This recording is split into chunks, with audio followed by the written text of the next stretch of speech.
What's up, everybody? How's it going? So this is a huge topic for me because I've received nothing but something I thought about when I was getting out of the military. Damn, everything's just going out of whack today. So we've always been, the advice I always get and I see quite a bit is, um, once you go after 10 years, you might as well stay in, right? And I got out of the military after 14 years, and I believe that I am very happy that I did it.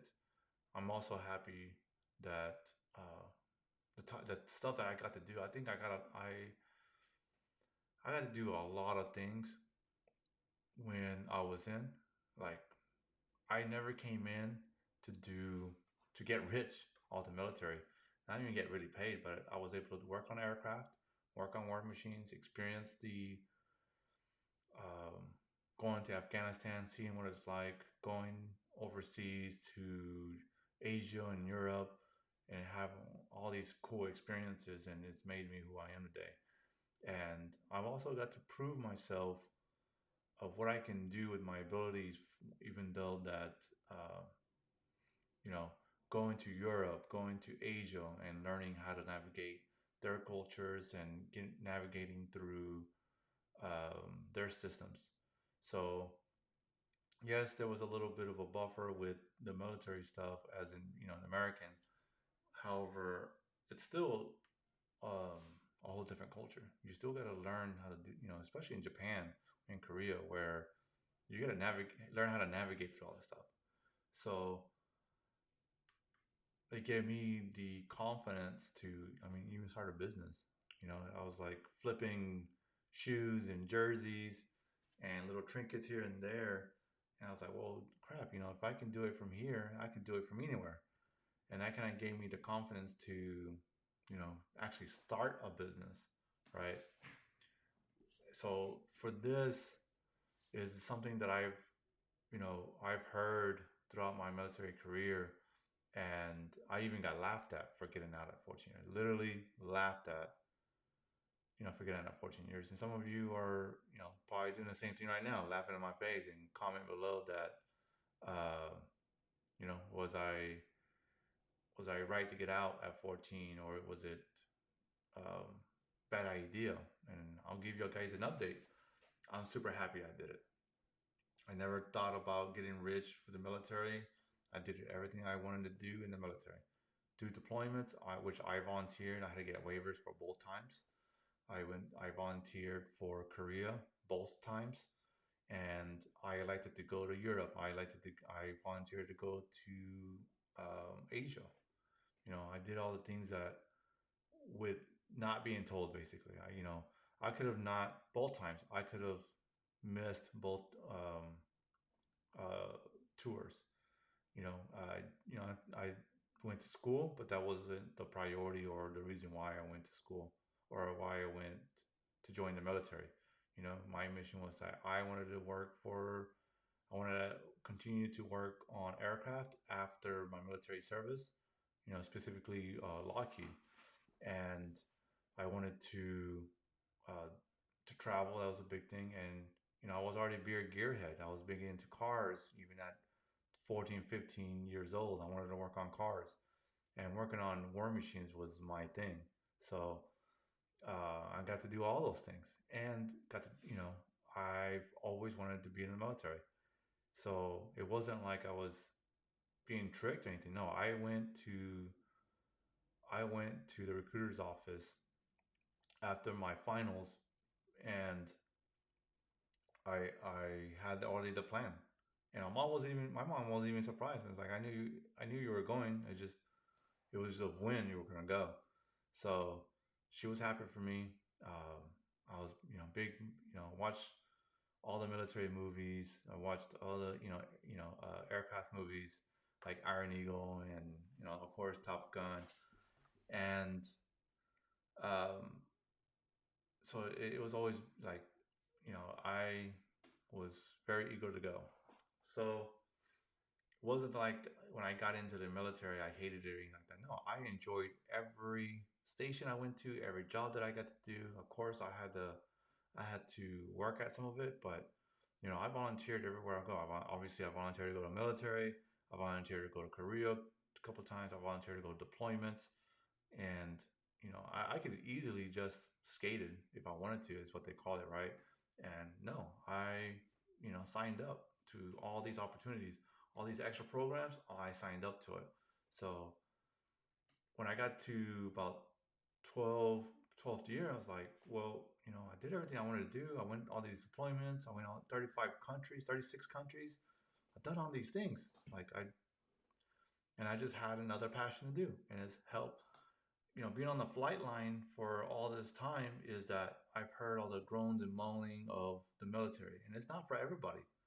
You can love it at one point. You served, and then you're going to end up evolving. And what I see so many times is that guys who stay in because they pays the bills. It's called the golden handcuffs. They think that that's the only thing. And um, and I was given the advice after that I was gonna get it out. I was gonna get out, and there's this stigma that, oh, you're not gonna find nothing good on the outside. And I was very determined. That's one of the reasons why I started this business. It's like I was very determined that there's other options, and I've always had that mentality of like creating opportunities for yourself, providing those options, whether it was a girlfriend, whether it was, negotiating, looking for other options, looking for another bank, to help me out. You know, it's with everything, having options, so that way you're not handcuffed to this or that. And with that, provides freedom. So my thing was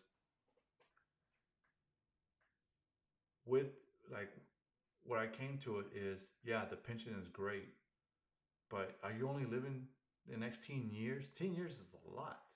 Going from your 28 to 30 to 40, 38 to 40s just for a pension, and you're suffering those whole 10 years. Yeah, I get it. You're going to have bad days.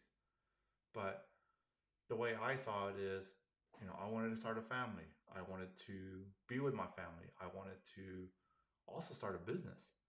And it was a great opportunity. And that was my biggest thing. That was my dream, is start a business.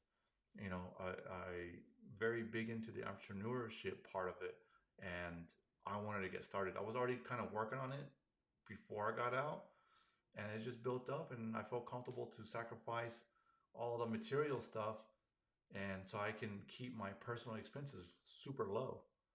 And I wanted to talk about how can you transition from this, even though that you've been in 14, 16 years, you might not have any options on the outside. So you need to start creating those options.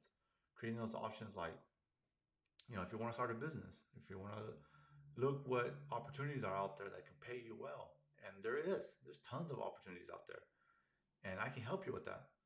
And that's what I started Code One for, is to help you build these opportunities, to get your credentials.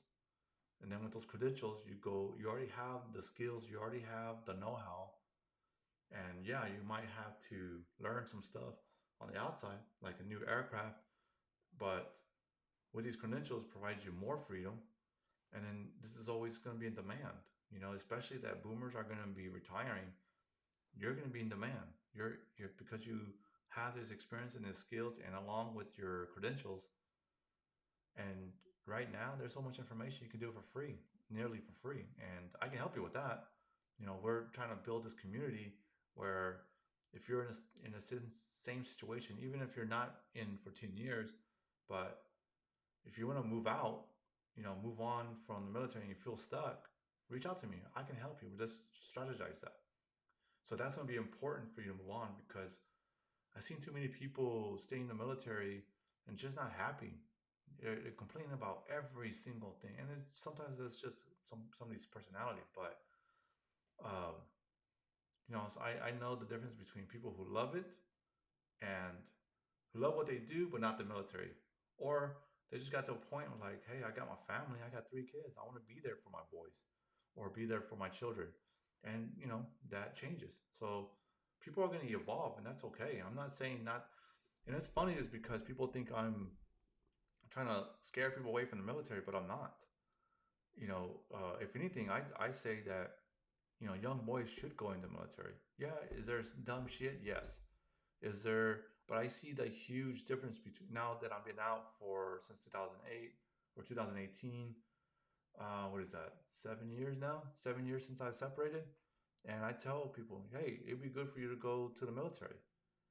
That way you can build that discipline, which is kind of crazy because you do build discipline. You do build a work ethic, especially being in aircraft maintenance that you won't see too much on the outside. And there's guys on the outside too that have all these things, but I see it more common from the guys who are in the military, right? Because they've experienced it under pressure, and it just builds a certain type of character.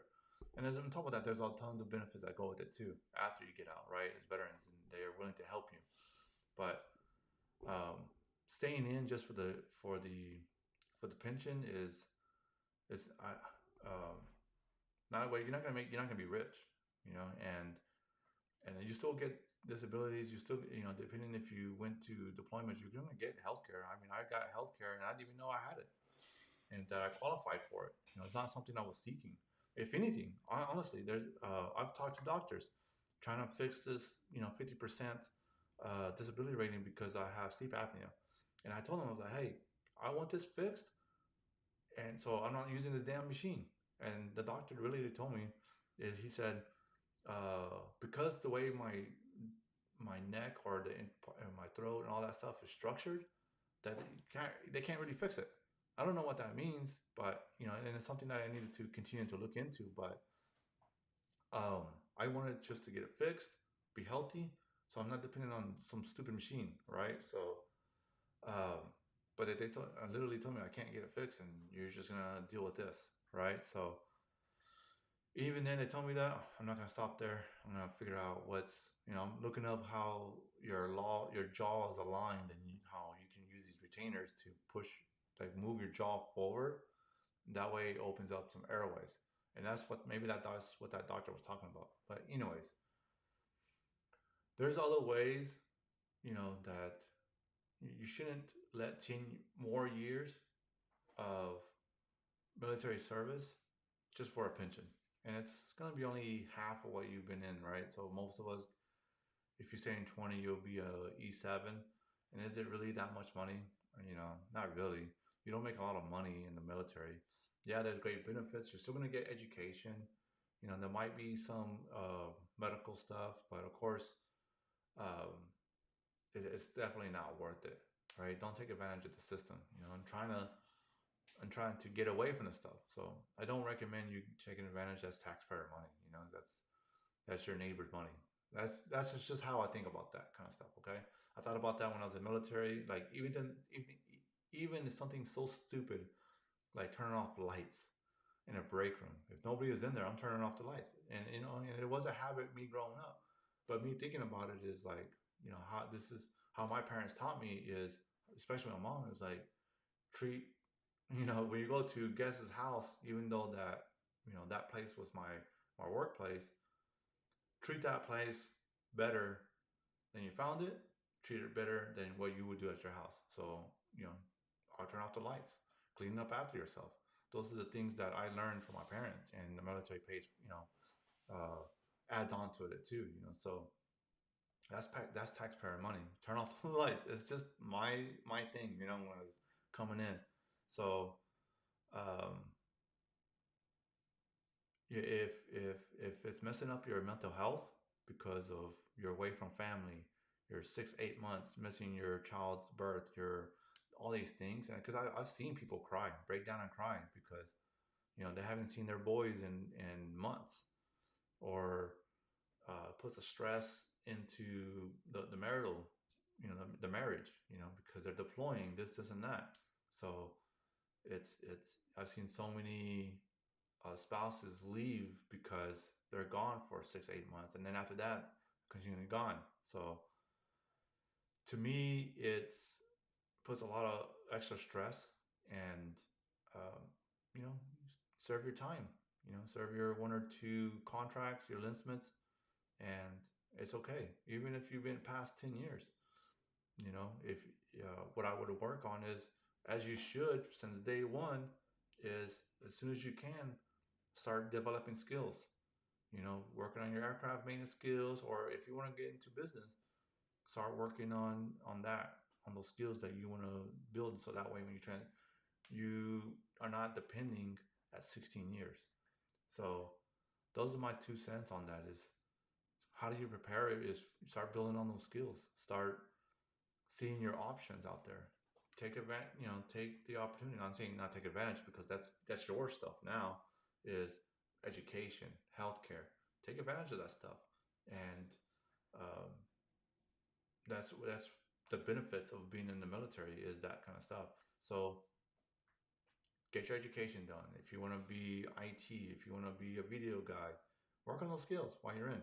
And you're gonna have opportunities. As busy as we are, I've seen guys accomplish great things, getting masters, two degrees, masters, like, and this guy is knocking it out of the park with this stuff, because he's trying to build up so he can transition out. So I've seen guys in the military do amazing things, with, and this guy had tons of kids, you know, senior NCO, got AMP, 2 degrees, a master's, certifications.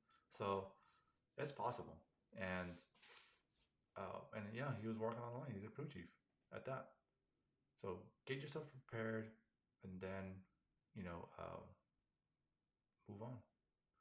And don't sacrifice a pension for your health, what you want, your dreams, especially, because those 10 years, that's something you can't get back, your time. And that's what I thought about.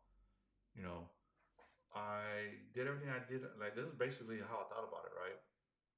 I did everything I wanted to do, 36 countries, worked on war machines, you know got my skills over here, and then my dreams.